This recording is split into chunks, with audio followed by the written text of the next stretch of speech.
Euh, Imaginons deux hommes. Ils ont tous les deux, disons, la trentaine. D'accord. Ils ont tous les deux fui une zone de guerre pour arriver exactement dans la même ville allemande, donc à Leipzig. Ouais, le même point de chute, quoi. C'est ça. Ils ont un niveau d'éducation qui est similaire, ils parlent la langue du pays d'accueil avec le même niveau de fluidité en fait, Ok. et ils dépendent tous les deux des mêmes aides sociales de l'État. Donc sur le papier, face à l'administration, ce sont des clones parfaits. Complètement identique, ouais, pour les systèmes. Sauf que, quand on leur demande comment ils vont, le premier répond qu'il ne s'est jamais senti aussi libre et plein d'espoir de toute sa vie. Ah ouais, le contraste. Et le second, lui, il affirme que sa vie est littéralement terminée, qu'il est coincé dans une impasse absolue, quoi. C'est fou, cette différence. Bienvenue dans cette nouvelle exploration de Empower Migra. Et notre mission aujourd'hui, c'est vraiment d'aller chercher des études scientifiques, des études pointues sur la migration. Des trucs un peu denses d'habitude. Voilà, des travaux qui restent trop souvent cantonnés aux bibliothèques universitaires, pour les rendre accessibles à ceux qui nous écoutent. C'est l'objectif, ouais. On veut mettre de côté les impressions de comptoir, en fait, pour regarder très concrètement ce que les chercheurs observent sur le terrain, en écoutant vraiment les individus concernés. Et la problématique centrale de notre analyse aujourd'hui, elle pose une question assez redoutable, je trouve. Laquelle? Qu'est-ce que ça signifie réellement de vivre dans une situation que l'on qualifie de précaire? Et surtout, qui possède le pouvoir de décider de cette définition? C'est une excellente question. Est-ce que c'est le système juridique, la société d'accueil, ou la personne qui vit cette réalité au quotidien? Pour répondre à ça, il faut d'abord observer comment la société encadre ce débat en amont. C'est-à-dire? Avant même d'ouvrir les données sociologiques, on doit examiner les récits préexistants. Parce que ces idées reçues, elles agissent comme un filtre, tu vois. Un filtre sur notre perception de la réalité. Ok, décortiquons ça. Le débat public autour de la migration, il semble souvent, il est souvent figé dans un discours binaire extrêmement simpliste. Très noir ou blanc, oui. D'un côté, on entend régulièrement cette affirmation selon laquelle les réfugiés vivraient tous au crochet de l'État, en profitant d'un système généreux, avec une grande facilité. La fameuse image du profiteur, quoi. Voilà. Et de l'autre côté du spectre, on trouve un discours super misérabiliste, Ouais, un récit qui les dépeint tous comme des victimes tragiques, des gens passifs, totalement dépourvus de la moindre capacité d'action. exactement. Et ça soulève une question, est-ce que la réalité scientifique soutient cette vision binaire? On a l'impression d'être face à deux caricatures, en fait, sans aucune nuance au milieu. Non, aucune. Et c'est un peu... C'est comme lire un thermomètre cassé, tu vois. On obtient des températures extrêmes de chaque côté, mais sans jamais capter le climat réel de la pièce. C'est une très bonne image. Et la sociologie s'intéresse justement à la jeunesse de ces deux extrêmes. L'image typique que la société véhicule, elle repose sur un paradoxe. Lequel? Le réfugié est perçu soit comme une charge totalement impuissante et problématique, soit, comme tu disais, comme un opportuniste qui utilise le système. D'accord. Mais pour comprendre l'origine de ces étiquettes, il faut analyser ce que la recherche nomme la triple précarité objective. C'est vraiment une notion essentielle pour comprendre la situation des hommes syriens qui arrivent en Allemagne, par exemple. Une triple précarité, donc il s'agit de trois couches distinctes de représentation sociale qui viennent s'empiler sur un même individu? C'est exactement le principe. La première couche concerne le statut même de réfugié. L'anthropologue Lisa Malky a théorisé ça. Ok. Elle dit que dans notre système mondial qui est pensé exclusivement pour des citoyens sédentaires attachés à un État-nation, le simple fait d'être déraciné, c'est perçu comme une anomalie de l'ordre naturel. Un bug dans la matrice, quoi. Voilà, le réfugié perturbe cet ordre, ce qui génère une méfiance institutionnelle quasi immédiate. D'accord, donc ça c'est la première couche. Et la deuxième? La deuxième, c'est l'appartenance perçue à la culture dite musulmane. Il y a une étude allemande marquante de 2014 qui a révélé qu'environ 40% des personnes sondées percevaient les catégories musulmans et allemands comme des concepts mutuellement exclusifs. Ah ouais, carrément des opposés absolus. Des opposés absolus, ouais. On observe un croisement très complexe de préjugés raciaux et culturels ici. Et enfin, la troisième couche réside dans le fait d'être un homme. Attends, c'est un point sur lequel il faut s'arrêter. Parce que le traitement médiatique, il accorde rarement de la vulnérabilité aux hommes qui migrent. Très rarement. On a tendance à associer la vulnérabilité aux femmes et aux enfants, alors que l'homme, il est souvent traité sous un angle purement sécuritaire. C'est ça. La littérature scientifique montre qu'ils sont massivement réduits au rôle de menace potentielle pour la sécurité. Oui, pour l'ordre public, oui. On étudie ces hommes comme une source de danger pour la société d'accueil. Et en faisant ça, on occulte presque systématiquement les dangers effroyables et les traumatismes auxquels eux-mêmes ont survécu. C'est fou. Mais du coup, face à cette montagne de préjugés et à ces récits opposés, on doit se demander ce qui se passe quand on arrête de parler de ces personnes et qu'on commence enfin à parler avec elles. C'est tout l'enjeu. Et c'est l'objet de l'étude d'Annika Jungmann, qui a été publiée en 2018 et qui constitue vraiment la base de notre analyse aujourd'hui. La pertinence de cette étude, elle repose vraiment sur sa méthodologie. La chercheuse a écarté les grandes statistiques anonymes. Les gros chiffres froids, quoi. Exactement. Pour mener des entretiens narratifs extrêmement approfondis avec 4 jeunes hommes réfugiés syriens installés à Leipzig. D'accord. Elle les nomme A, B, C et D. Et ils partagent un profil démographique quasi identique. Ils ont entre 23 et 31 ans. Ils ont tous un bagage universitaire entamé ou terminé en Syrie, en Égypte ou en Turquie avant d'arriver. Ok. Et point crucial, ils maîtrisent l'allemand à un niveau très avancé, B2 ou C1. Attends, faisons une pause sur ces critères. Parce que s'ils parlent si bien la langue, qu'ils sont jeunes et qu'ils sont éduqués, on pourrait logiquement s'attendre à ce qu'ils naviguent assez facilement dans le système, non? On pourrait croire, ouais. L'objectif de l'étude, c'était quoi? De mesurer leur taux d'emploi? Pas du tout. L'objectif, c'était beaucoup plus intime en fait. Il s'agissait d'observer leur réalité quotidienne et surtout de comprendre comment ils évaluaient eux-mêmes leur propre situation. Ah, la perception de soi, d'accord. Et c'est en écoutant la structuration de leur propre récit qu'une dichotomie fascinante émerge. Ce qui est fascinant ici, c'est la distinction fondamentale entre la situation objective et l'expérience subjective. Ok, on rentre dans le dur.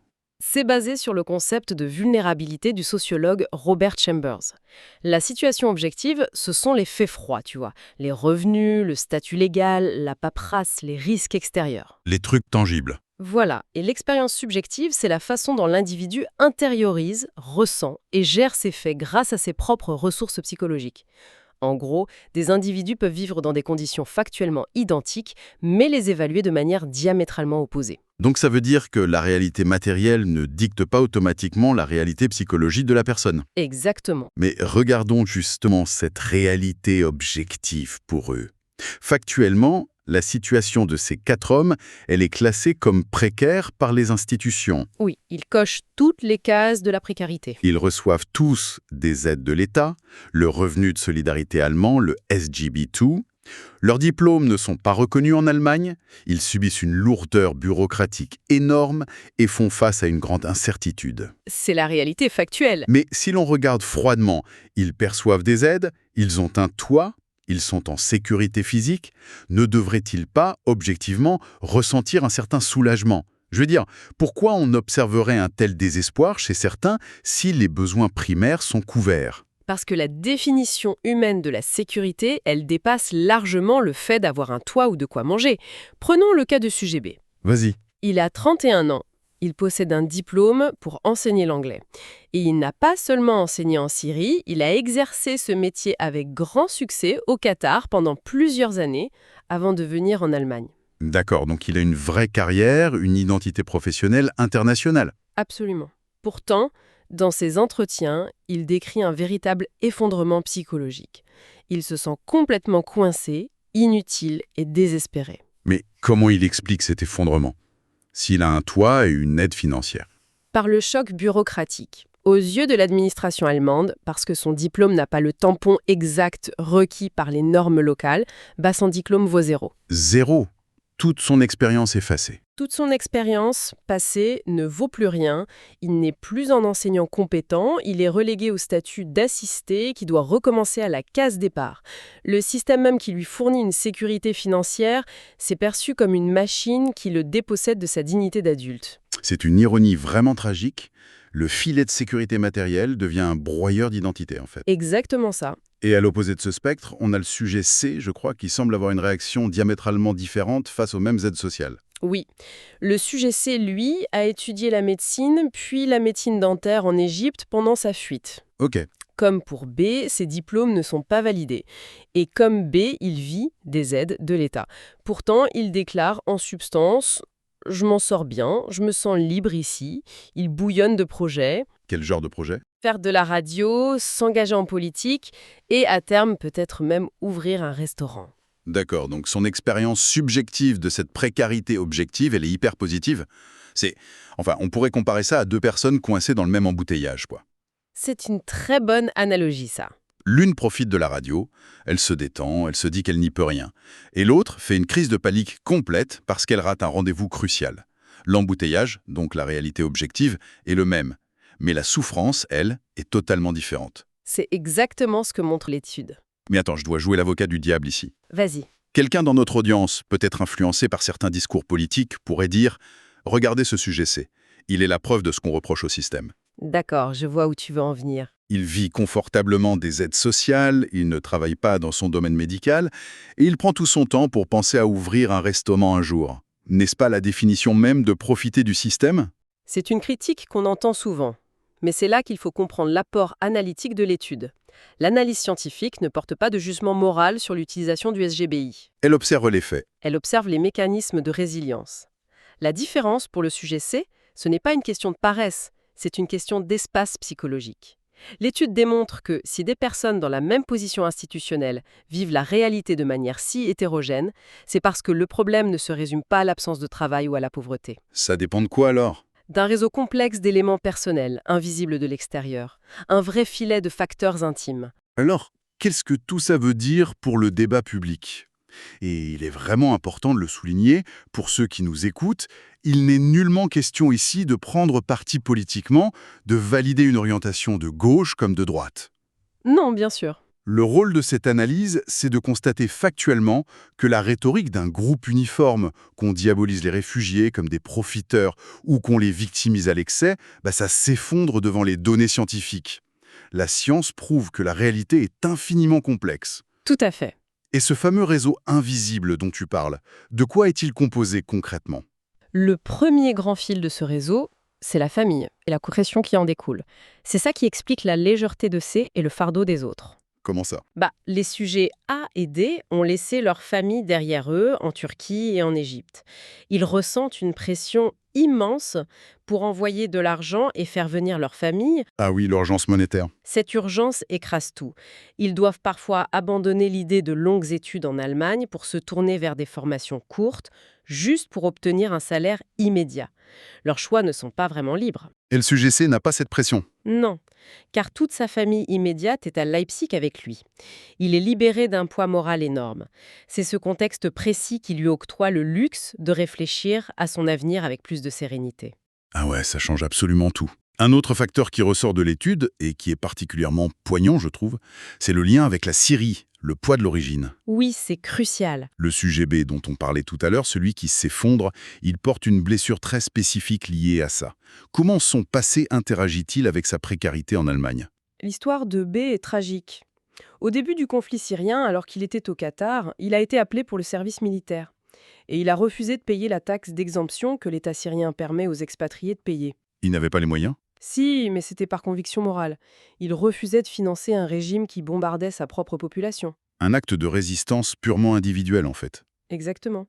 Sauf que la conséquence bureaucratique de cet acte est implacable. Il est considéré comme déserteur. Il ne peut plus jamais rentrer en Syrie. Waouh ! Il regrette amèrement son choix moral aujourd'hui, parce que ça l'a coupé à jamais de ses racines, alors que toute sa famille est restée là-bas. Il souffre terriblement du mal du pays. Et ça, c'est totalement invisible pour l'employé de l'administration qui traite son dossier. C'est clair. Ça montre à quel point ces batailles internes sont profondes. Et ça nous amène au troisième grand facteur qui définit cette précarité à eux. Les attentes culturelles et sociales. Oui, les horloges sociales en quelque sorte. Comment ça se manifeste chez eux ? B se sent en échec total. Car, selon le standard de réussite syrien, à 30 ans, il devrait avoir les moyens de se marier et de fonder une famille. N'ayant pas de statut reconnu en Allemagne, il se sent utile. D'accord. Il est bloqué par les normes de son pays d'origine. Voilà. À l'inverse, C embrasse totalement la liberté occidentale, sans pression. Et puis, il y a le sujet A. Que fait le sujet A ? Il vit une sorte de double vie. En Allemagne, il apprécie les libertés, il vit même en colocation avec une femme, mais il sait que ça serait perçu comme un scandale par sa famille restée au pays. Donc il doit gérer une tension constante. Absolument. Il le cache à sa famille. Cette vigilance constante, cette nécessité de compartimenter sa vie pour protéger sa liberté, ici et son honneur là-bas, c'est une source immense de vulnérabilité. En comprenant ces batailles intimes, on est vraiment forcé de reconsidérer notre regard extérieur. Si la réalité est vécue de manière si hétérogène, pourquoi tant de voix dans la société continuent-elles de parler comme s'il n'existait qu'un seul type de réfugié? C'est la grande question.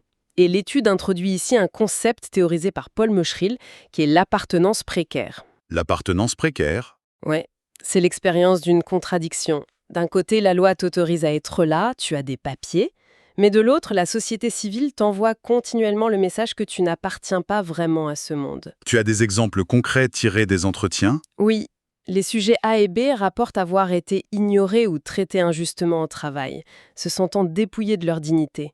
Ils ne sont plus vus comme des individus compétents, mais uniquement sur le prisme de l'étranger qu'il faut encadrer ou dont il faut se méfier. C'est l'épuisement de devoir perpétuellement justifier son droit d'exister dans un espace. Exactement.